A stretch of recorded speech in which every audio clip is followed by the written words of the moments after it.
السلام عليكم ورحمة الله وبركاته. الحمد لله رب العالمين والصلاة والسلام على النبي الأمين وعلى آله وصحبه أجمعين. Dear brothers and sisters, today inshallah I'll be talking on the distribution channel of wealth management services. As we know, a distribution channel is very important for any product to reach their clients. So in the case of wealth management, there are different types of distribution channels which are very important for all of us to know, and there are also latest development in those distribution channels that we need to be updated. So in this chapter, inshallah, I'll be talking about some distribution channels. The first one will be the relationship manager, which is the most important and the oldest method of the distribution channel. And then there are other traditional channels like referral agents, branches, client reporting, and then there are some new and emerging channels like call centers, internet or the websites, as well as the social media. And I'll be talking also on the multi-channel management, how when there is a different channels, how to manage various channels at one time. And finally, I'll be talking on operational outsourcing for wealth management firms. So first, a look. Okay, so distribution channel in the wealth management. As we know that distribution channel is important for any product, for any business, in order to reach their products to their clients. So the attraction and retention of clients are key elements in the growth strategy of any wealth management business. So in order for the wealth management to grow, they must attract new customer as well as they keep the existing customer. So product distribution is more valuable than manufacturing in creating value in the industry. So most of the renowned private bankers as well as wealth management firms, they will say that in order to succeed in their business, it is more important to distribute their product than to create new product, because creation of a new product that is may not attract a lot of clients, but if they can distribute the product they already have, so that is actually more valuable for their business. Finally, the diverse demand for wealth management services are putting challenges to the firms on how firms should deliver their services. So as the technology is developing, and there are a lot of developments, online meetings, as well as the social media. So as we know, the wealth management industry is very competitive. So in that case, the wealth management firms, they must use different types, or they need to explore different type of these distribution channels in order to compete, because there are a demand from the investors to use different types of distribution channels. And in the wealth management, as we said earlier, that the main distribution channel was face-to-face via physical offices or branches of the firm. So that was the practice earlier, and that practice is also now right now it is also it existed. However, there is a demand for a new distribution channel with the development of technology, the internet, the social media, the online meetings, the call centers, and others. So we'll talk both first on the traditional channel, and then we'll look into the latest development. So the traditional distribution channel is the relationship manager. So relationship managers, even in other businesses, they are the one who will meet the client. They are the one who will connect the wealth management specialists with the clients. So they are the interface. So the relationship managers are the interface, the main interface between the client and the supplier of wealth management services. The relationship manager performs an essential function in attracting new clients, servicing existing clients, and generating value from such relationship. So as we can see that the relationship managers, they are the one who will attract new customers, as well as they will give service to the existing customer. So there is a lot of importance on their service, and they also need to be well versed in terms of knowing in terms of understanding the wealth advisory services, as well as how they give or provide service to their clients. It is important for the wealth managers to attract a top caliber. It is important for the wealth managers to attract top caliber relationship managers, along with defining target market and related products. So um, new product is important, as well as to target the market is important, but above all to find a good an expert relationship manager is important, because if that relationship manager cannot market or cannot communicate or serve the clients well, the work or the tasks done by the wealth managers might be useless. So it is through the relationship manager that information and advice on products and services are provided. So the relationship manager will discuss with the clients, will inform the clients what are the products that the wealth managers they have, what are the pro and cons. So it is them who will actually market the products. So the relationship managers need to have deeper knowledge, collaborate more effectively with other relationship managers and specialists, and be more result oriented. So uh, because the relationship managers have a huge duty, so they need to have a deeper knowledge, and they also should always collaborate, discuss with other relationship managers, as well as the wealth managers, the specialists for example, in a wealth management firm, there is a specialist to investment, there is a specialist for will writing, or there is a specialist for retirement saving, for example, or there is a specialist for tax planning. So the relationship manager needs to collaborate, need to discuss with them, so that he have more understanding, so that he can give explain better to the clients. So these are the main job of the relationship manager. One is hunting, another one is farming. So hunting is looking for the new clients, and farming is serving and retaining the existing clients. So, and then while this relationship manager is doing this, when he is looking for new clients and he's serving the clients, so he through time he will be also experienced, and he will learn what is the demand of the clients, and he will also learn what are the challenges, what are the shortcomings of the firm.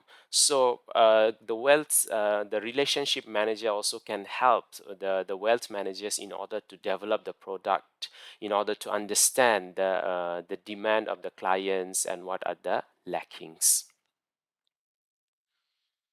So these are the channels to get new clients. Usually the uh, uh, wealth management in the firms or private bankers, they will get new clients through these channels. First is the referrals from the existing client. This is the the most traditional but still very effective and a very good way that an existing customer who is satisfied with the wealth management service, he will recommend to his friend. So that is um, the traditional and the most cost effective way is the referral from the existing client. And in order to get this referral from the existing client, we need to serve the client well. And then there are another way is through internal reference, especially for big banks or universal banks, means well, let's say for May Bank or CIMB Bank that has retail banking investment. So maybe they from the retail they can refer the suitable the customer who wants wealth management services to the investment banking or the private banking. So it is also helpful. And then external referrals. Sometimes the new clients will come from some other external referrals because of our the collaboration with other firms, so with other law firms or other investment firms, or even with other banks. If there is a collaboration, so they can also refer to the specific wealth management firms. And finally, of course, marketing and promotional events through marketing, through sponsoring different kinds of events. So with that can sometimes attract new clients. But then again, the referrals from the existing client is the most valuable, and especially in case of these wealth related advisory services where it needs a lot of trust, and it deals with a huge amount of people's money. So again, the referral from the existing client is the most important channel. So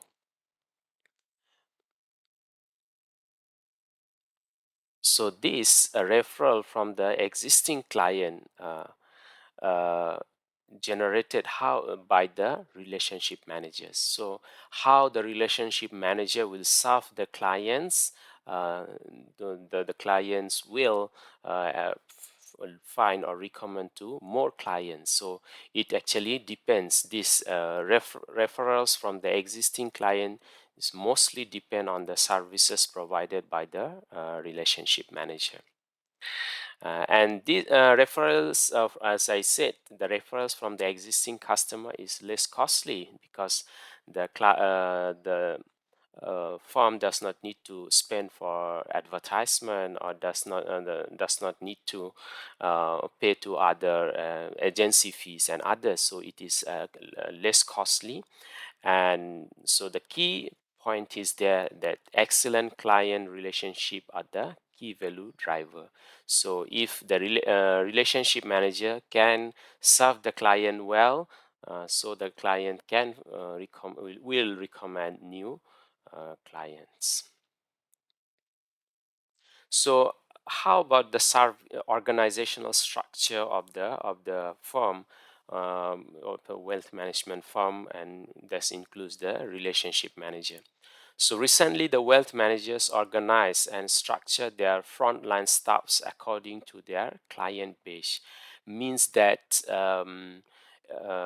they will look into the client profile, and then they will give a senior or most experienced relationship officer or manager to the key clients, that the client that has higher net worth, or what the most important clients. And they will give junior relationship managers to the maybe to the new client, or who has the lower net worth comparing with others. And and moreover, they emphasize on team-based client coverage model.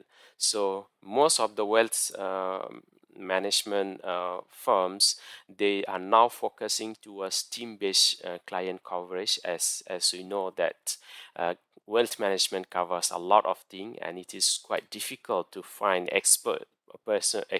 one person expert in everything. Therefore, it is a good idea to have a team-based approach. And then Most of the wealth advisory services, they have different types of model, organizational model. Some will practice like law law firms, okay, law practice model like the law firms, as we see that law firms like Azmi and Associates and something. So similarly, well, advisory services, there will be one or two import wealth advisors, and there will be some associates. So those associates, they will help and they will gain experience, and some of them, those are the doing those associates are doing internship in that firm. And then some are like hub and spoke model. Hub is like as is something similar to how the postal services, how they manage their postage. Okay, so is there will be so in this hub or spoke model where there will be some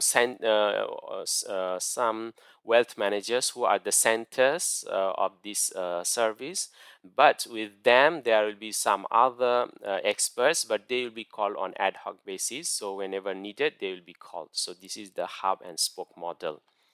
And some are corporate model. So corporate model is following the corporation style, like there will be CEO, and then under the CEO he will have his assistant as well as the CFO and others. So this is also quite common. And another structure is the family office group, where all work in a group to serve the clients, the same like the family office that I have discussed in the last chapter.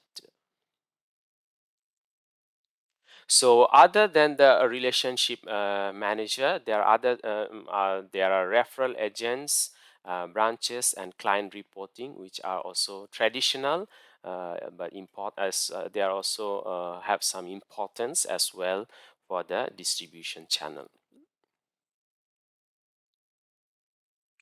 So the referral agents, of course, like insurance agents and similar with the insurance agents. So in wealth management industry, of course, we also the industry also relies on some referral agents in order to serve their clients. But there is a wide range of professional advisors that are linked to, in some ways, to high net worth individuals, and these can provide access to new business. So high net worth individuals, they take different kind of services, like they need accountants, they need lawyers, or they need surveyors, or sometimes they join to some kind of associations, even like the golf clubs, where mostly the rich people, the high net worth individuals, they play golf.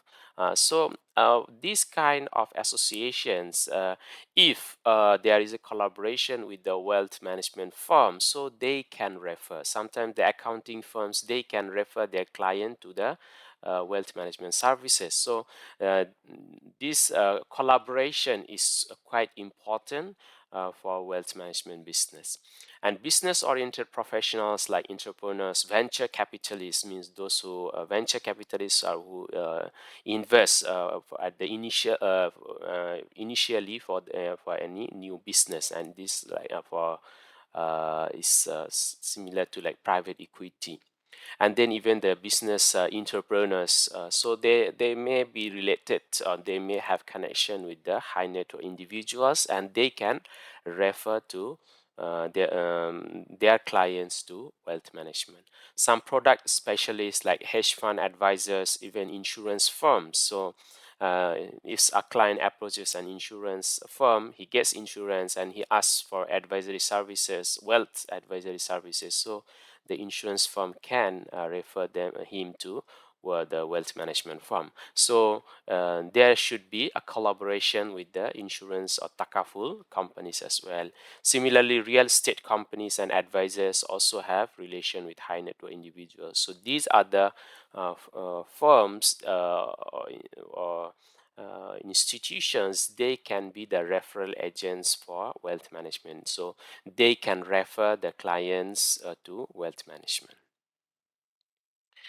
So referral program is a cost-effective acquisition channel and getting more formalized. So as we can see, almost all of the wealth management advisory services, they have a formal collaboration, especially with tax or law firms, as well as insurance or takaful companies. So, and this is getting more popular with the invention, with the development of technology, and when the communication is easy between the firms and institutions. So this referral program is very cost effective, because the firm does not need to uh, pay for the advertisement.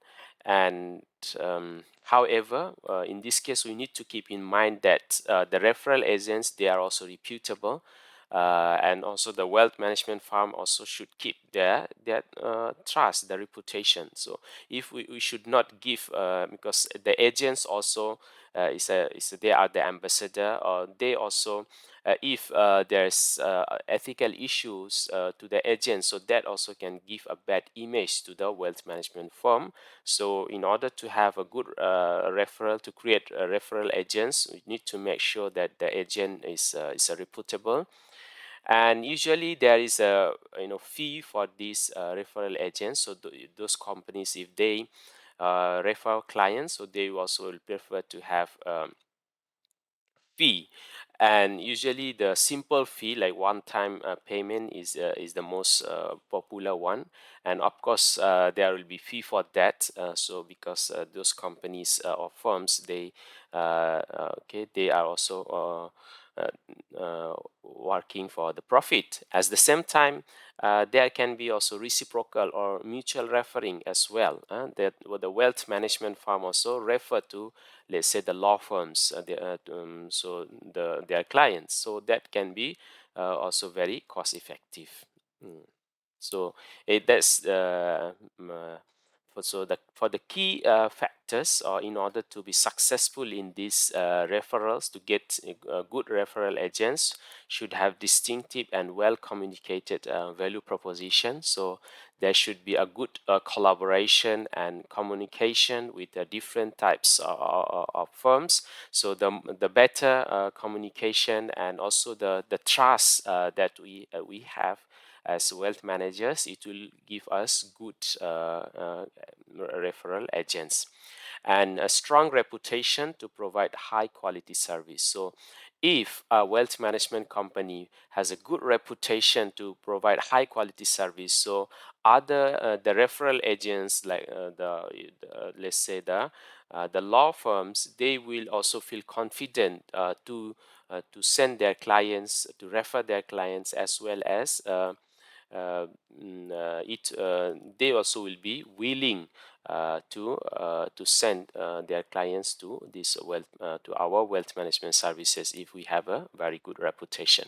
And finally, reciprocal business referral flow is one of the very important, means that it's a mutual kind of help between the firms. So if a wealth management firm refers their client to a law firm, so the law firm can refer their client to the wealth management firm. Similarly, with the insurance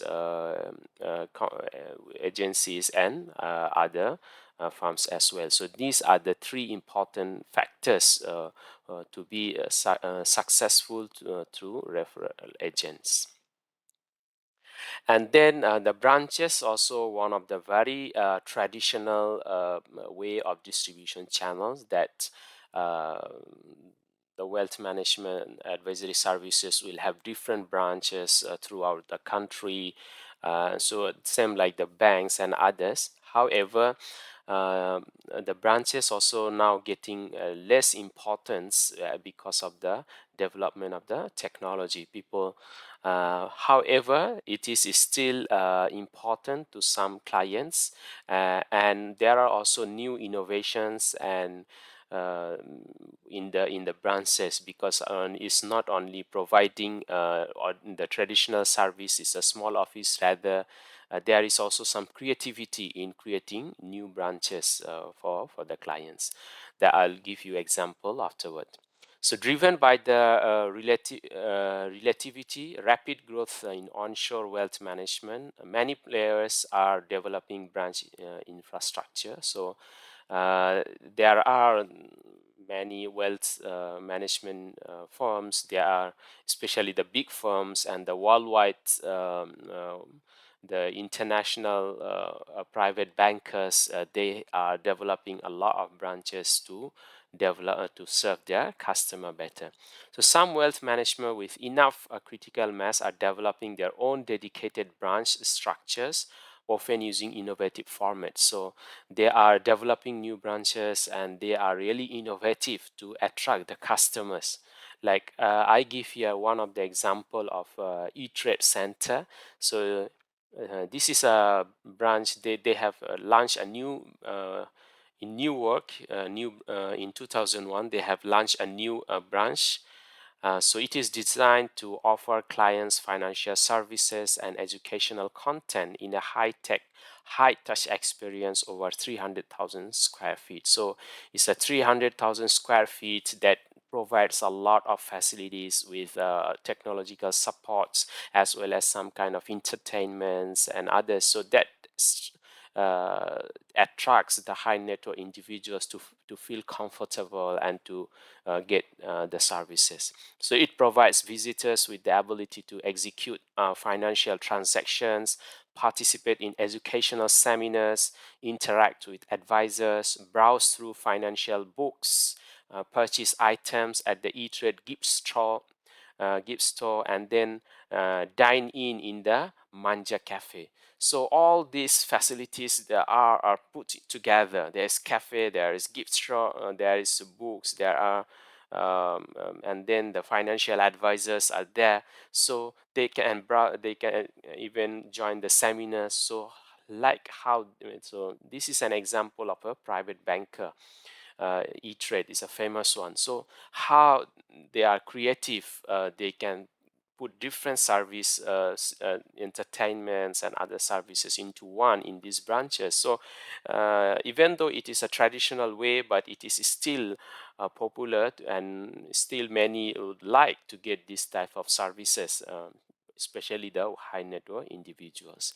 The center also contains a full service media production studio from which it broadcasts daily live financial news on plasma screens throughout the store. So it's a very good, comfortable environment that will help the high net worth individuals to see the market and also to enjoy the food and buy things, and as well as opportunity to read books and discuss with the with the specialists.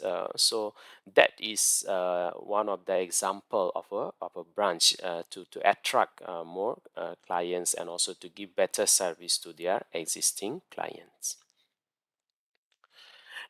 So after branch, client reporting is also one of the way of distribution channel to get new customer as well as to serve the existing customer. So client reporting is basically, as we all familiar with, is just the firm will update us. They will send us the report of the performance of our portfolio.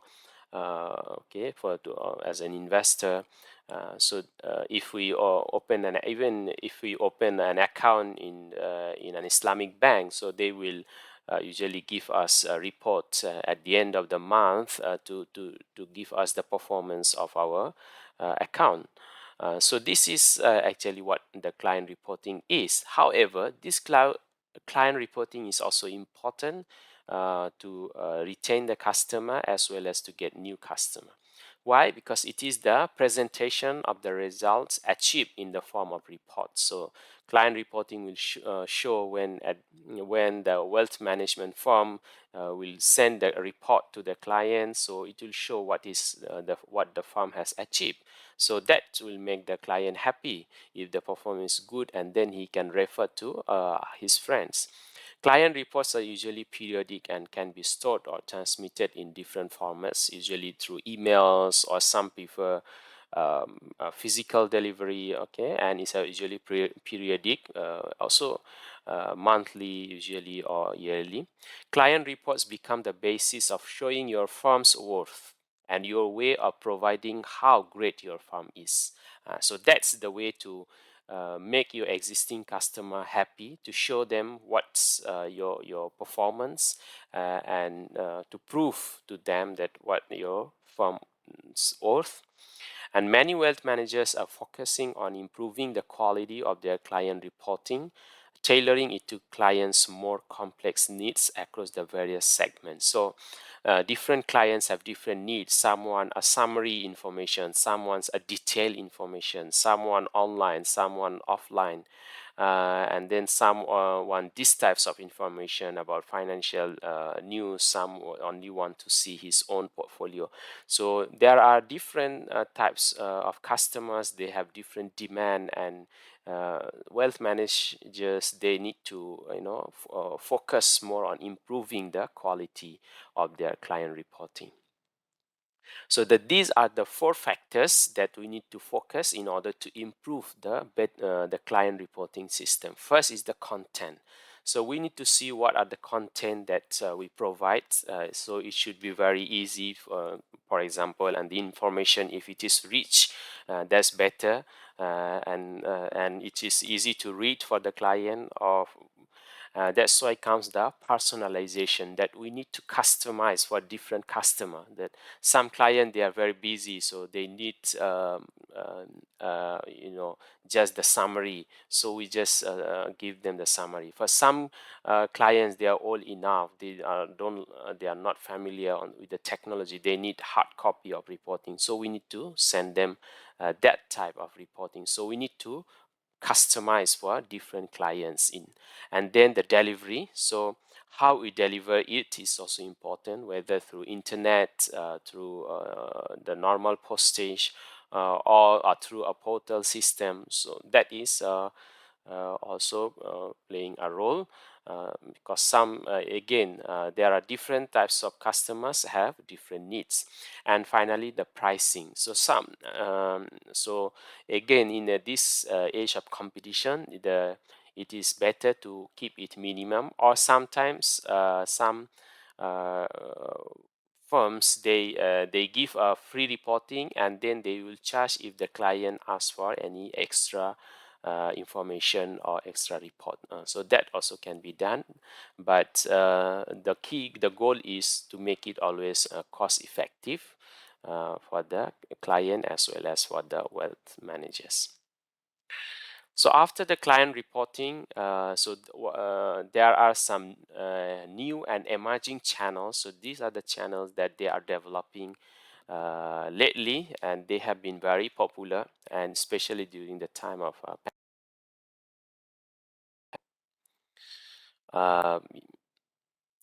the call centers. Call centers are not really very new. It's been quite long. So call centers is a place where in every business or in financial services marketing, these call centers are quite famous, popular, where have if they need to have any information on if they have any problem. At the same time, the call centers as well, they will market their products. They can also cross sell. So if any customer approaches them or there's a discussion, they can also market any product to them as well. So most even it's quite common if we call the call center and we have to wait for 20 minutes, and then we'll be listening a lot of advertisement. So that's the way how the call centers they promote. So of course, for high net worth individuals, we need to be also very effective. We need to we should not give the same service like the retail banking. So we need, in order to get good customer, we need to also improve.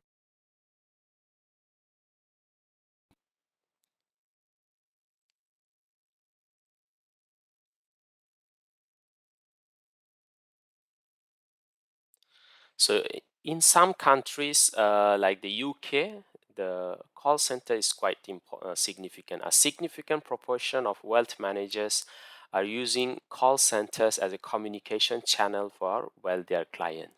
So in mostly as well, the call centers are quite popular to distribute the products. Okay, so after the call center, however, call centers sometimes can be boring and the wealth management they can just avoid. Then comes the internet. The technology actually has made a revolution, and here and it also management industry. So technology also has a very a huge impact on this wealth management industry.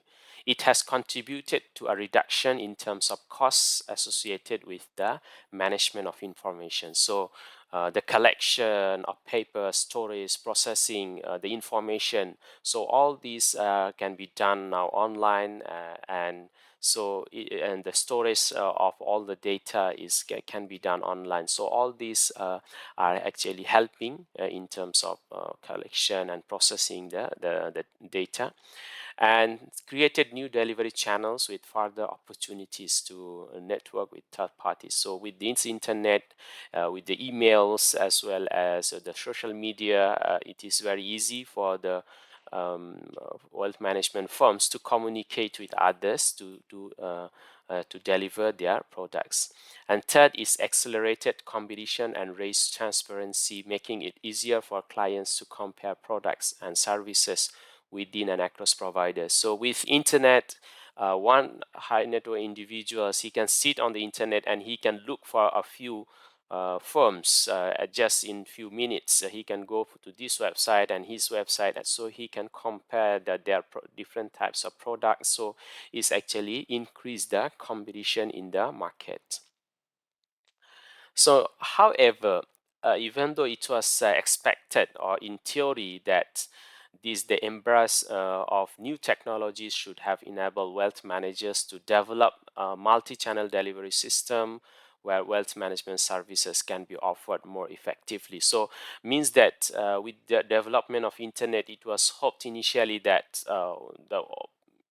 all the services should be transferred through the internet. People will like to have internet. What happened in the case of retail banking? However, it didn't really happen in the case of private banking or wealth management, because services that are relatively complex and require a substantial advisory input are not suited to the conventional internet. So wealth management services is quite complex and is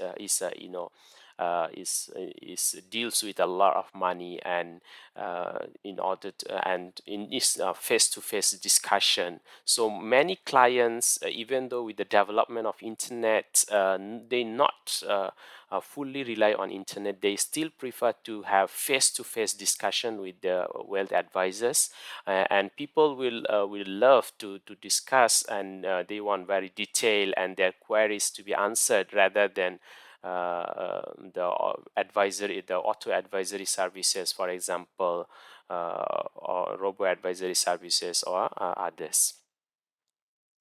So means the face to face this discussion is still important. Then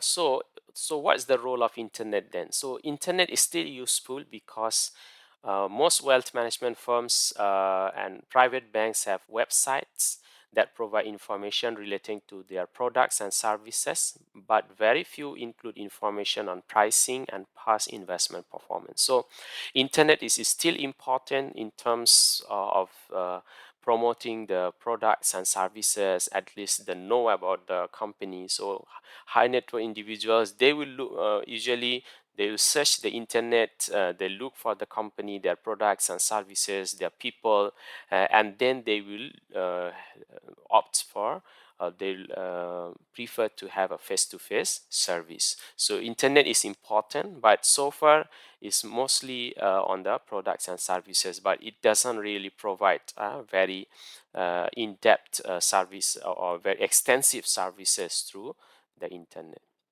However, recently, during the time of especially the pandemic, the online meeting is becoming popular.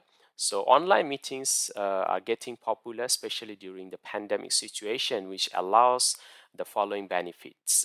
Instant access to specialists. So from home, the clients can just talk directly to the specialists, to the wealth planners, and it is cost effective because the wealth planners or private bankers, they also no need to travel. It saves the time as well as the energy and the cost of transportation. And at the same time, it is also a better quality advice because with the online meeting, two, three advisors can join in one meeting, where maybe another advisor in another country, so he can also join through this online meeting. So it is actually online meeting can provide better quality advice because it can combine a few advisors in one platform together with the client. So during the pandemic, I just want to update you what happened during the pandemic, that only 12% of advisors had in-person meetings with clients, according to the research. And video call use has surged for advisors. So there was, of course, like online teaching. Uh, in wealth management services, also the video call was also becoming famous. So 48% advisory services were done on video calls. So just from 2%. So video call used to be before pandemic is only 2%, but after the pandemic, it is during the pandemic it was 48%. So almost 46% up in terms of the usage. So that is yeah. And here is a real example of one of the financial planner. He said, I learned how to use Zoom as did my clients, and once everyone got comfortable with that, it were beneficial. Okay, said Johnson, a certified financial planner and founder of Delancey Wealth Management in Washington. So based on this CNBC news, so this is a real example that both the client as well as the wealth manager, they have learned, same like the lecturer and the students, they have learned to use Zoom and they have been comfortable with it, and they feel it is better even after, and many also prefer to use Zoom even after the pandemic. So come after the online meeting, there's a social media as well, also getting popular. And mostly social media is for promotion to get new customer and as well as to also keep update to give update to the existing customer. A recent study reported that 75% of wealth management advisors use at least one social network for business. So as you can say, 75% means almost the measure to the three quarter of the wealth managers, they have relied on social media, and 49% of advisors have used social media to acquire new clients. Almost half of the wealth managers, their clients are through new clients are through social media. Here's another report. 40% of financial advisors said they had acquired new clients through Facebook, 25% through LinkedIn, and 21% through Twitter. So we can see the numbers are quite big and it is increasing. So we can see how important for the wealth managers to be also expert in promoting their services through the social media in order to get a new customer. At the same time, financial advisors can use social platforms to forge deeper, stronger relationships with existing clients and recruit new clients. So, social media is not only to get new clients as well as to keep the existing clients. So we can see there are uh, wealth managers, they will have like WhatsApp group or Telegram group or even a group in Facebook, so where they update information and give advice to their existing clients. So that has been also a very effective mechanism to retain their existing customer. And then from the investor's perspective or the client's perspective, 34% of affluent investors are using social media platforms for personal finance and investing reasons. So more than one third customers, they will use social media, look for social media to get their wealth management services, and nearly 70% have reallocated investment or began or altered relationships with investment providers based on information discovered on social media. So based on the influence or based on what they have learned from the social media, they have changed their platform. They have moved to new firm. So if an existing wealth management firm is not concerned with the social media, so maybe other firm can just take their clients. So it is very important because 70% is a big number of the clients that they make their investment decision as they change their uh, investment planner or wealth planner based on the social media. So after the social media is this is the multi-channel management. I would say that there is a channel that will combine all. So as we have discussed, some clients is still prefer to have face-to-face, you know, distribution channel, and some are preferring online, and sometimes online is not effective. You need to be face-to-face. So there are different clients, they want different way, and also there are different situation, like during the time of pandemic. So multi-channel management is the final option. So servicing clients through multiple channels is a reality. In order to survive in the industry, wealth managers need to serve their client through multiple channels, through social media, through face-to-face, through branches, and others.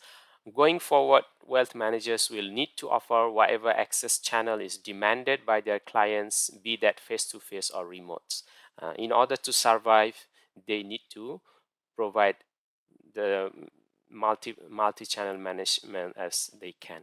And and wealth managers need to cut costs in channels where possible and exploit income generation opportunities. So when they have multi-channel management, so they can compare which channel is giving them more customers and which channel is not giving them customer, but it is costing them lot. So they can make a summary, and they can calculate, and they can also cut costs on based on that. Intelligent multi-channel management builds on monitoring and steering client behavior, makes the best use of clients, and provides the right incentives for the front line to work towards a common goal. So intelligent multi-channel management, they will monitor and they will get the feedback, and they will develop, and they will focus more on the channel which is the most cost effective, and they also will motivate or their frontline workers also towards that goal. So, and mostly, as we know, that the social media or the online platforms are gaining popularity, and they are less cost, they are more cost effective. So mostly most of the firms are moving towards that. Okay, so now we're talking on the operational outsourcing. That some wealth management firms, they have an option also to outsource, and as they provide different types of services. So in addition to doing everything in-house with a fully integrated operating model, wealth managers also have a number of outsourcing options. So uh, they can outsource some. And however, historically, wealth managers, they didn't do outsourcing because Client confidentiality as well as risk management and control factors led most operational activities to be performed in-house. So due to the confidentiality concern and risk management concern and other control regulatory factors, they didn't outsource. However, the demand for outsourcing is growing within the wealth management industry, driven by recognition of a variety of associated benefits. Because of a lot of benefits, and is as because of the competition in the industry, it is now actually required to outsource, because one of the benefit is reduced costs. Because there are some other firms, we can get the service with a very low cost, and as well as to giving more services at the same time from the one platform.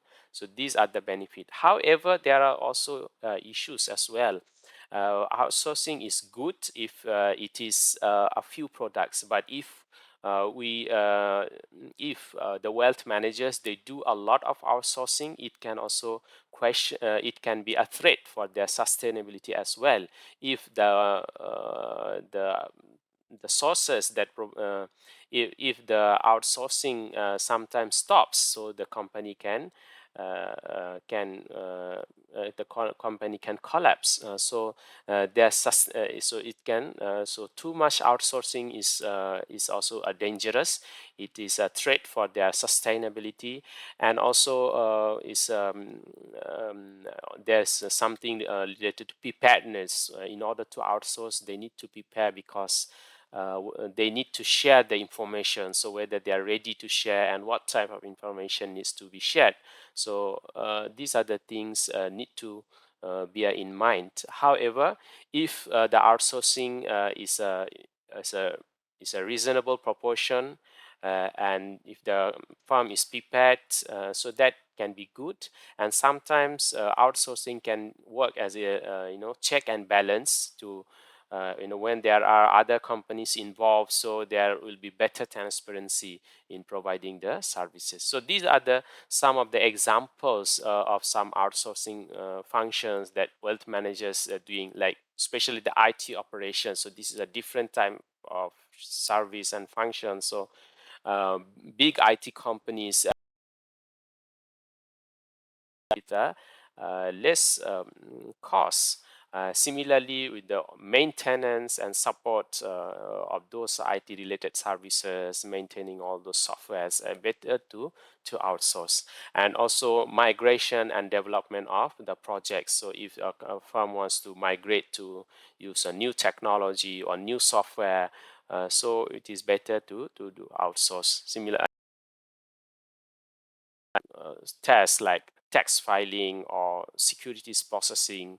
So these are the tasks can be given to the to other firms, like the tax planners and others. So these are some of the examples that wealth managers can do outsourcing. So that's all on this topic. So I have already discussed some of the for wealth management services, like relationship managers, referral agents, as well as the client reporting, and then some new distribution channel like call centers and the social media, online meeting. And the key here is that the multi-channel distribution is the is the wealth managers. And finally, I have talked about the outsourcing, that the options that the wealth managers they have if they want to outsource. So this is for you to for your further study. You can refer to this global private banking and wealth management book, as well as the website, wealth management website, to understand media.